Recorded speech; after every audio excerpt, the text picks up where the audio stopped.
Hey guys, welcome to Technot team. In this video, we'll learn to convert a binary number to a decimal number. In the last video, we learned the reverse. We converted a decimal number to a binary number. The link for that particular problem is in the description below. I recommend watching that video first. Let's understand this using an example. I take the number 101011. I start with the last index,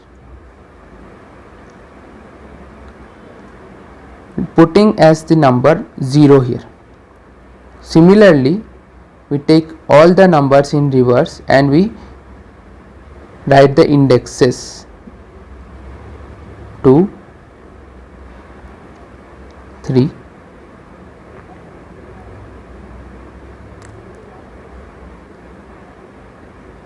5. Now what we have to do, we have to take this number 1, multiply it with 2 raised to the power of the index 0, which is equal to 1 into 1 is equal to 1. Similarly, let's move to the next number, 1 into 2 raised to the power 1. So it is 1 into 2, which is equal to 2. Similarly, let's move to the other numbers. I take the number 0 into 2 raised to the power 2. So it becomes 0 into 4, which is equal to 0. I again take this number 1 into 2 raised to the power 3. So it becomes 1 into 8 is equal to 8. 0 into 2 raised to the power 4. So it is 0 into 16, which is 0. And finally 1 into 2 raised to the power 5, that is 1 into 32. Now we sum all these numbers, 1 plus 2 plus 0 plus 8 plus 0 plus 32, which would give me the number 43. And this is my decimal number for this particular binary number.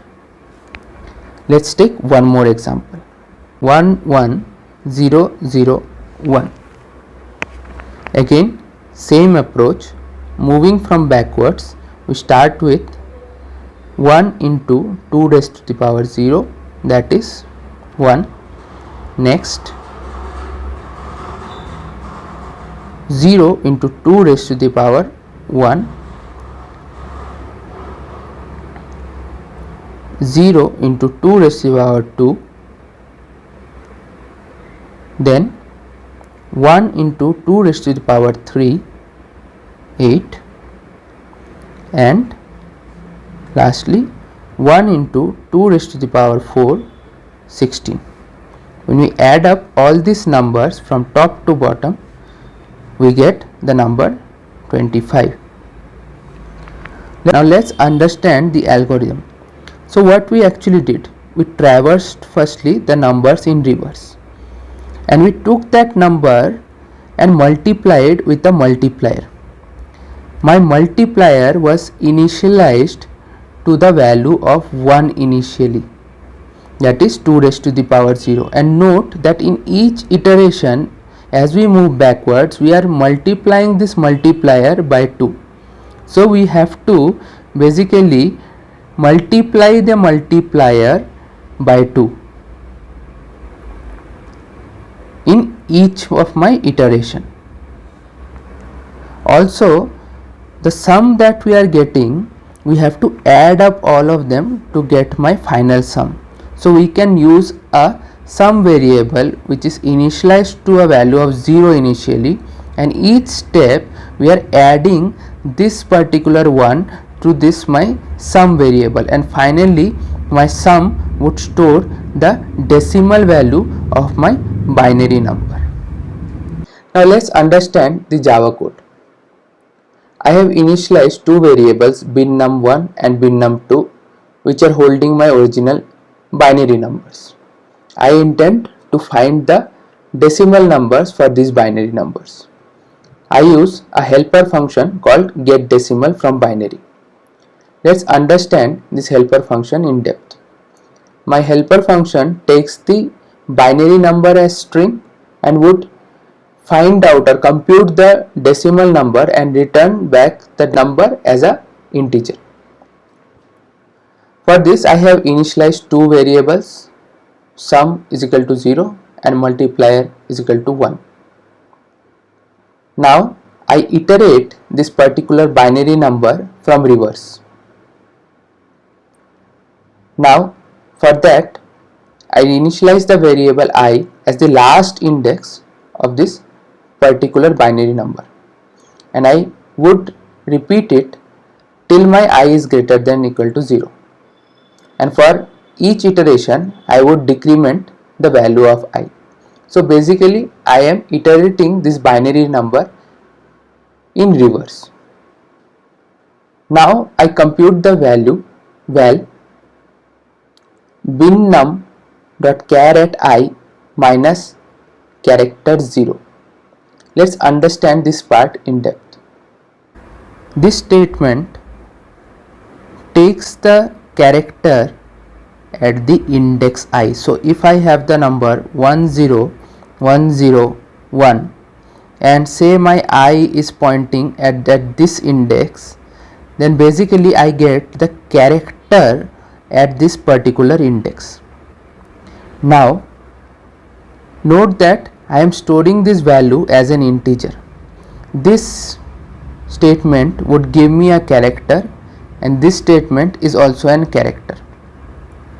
When we store a character into an integer, we are actually storing the ASCII code or the ASCII value of that particular character.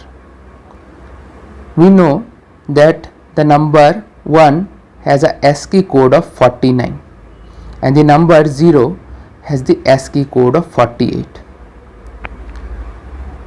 Now when we run this particular statement, what we are actually doing is we are subtracting the ASCII values of the particular two characters, character 1 and my character 2. So what I am doing, say my character is at the index I is actually 1, then I am taking the ASCII value of that particular index, that is 49, minus ASCII value of the character 0, that is 48. Thus I am actually again getting the numeric value of that particular character 1. Similarly, if my I is pointing here, then I am taking the ASCII character, ASCII code of the character 0 minus ASCII code of the character 0, that is 48 minus 48 would give me the numeric value of 0. In this way we can actually get the numeric value of any numeric character. Now that we have got the value of the number at that particular index I, we multiply this val with the multiplier and we add it to the sum variable. The updated sum is then stored back in my variable sum. In the very end, I multiply the multiplier by 2, lastly returning back the variable sum. This sum would hold the decimal value of this binary number. Here I print my binary values and the decimal values. Let's run this code and see if we are getting the expected output.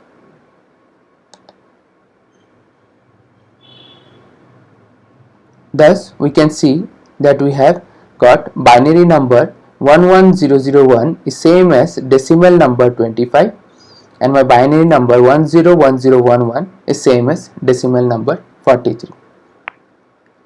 Thanks for watching this video. Do share your doubts or any feedback in the comment section below, and do like, do subscribe, keep supporting the channel Technotin. I'll be bringing many more technical videos for you. Thanks for watching this video.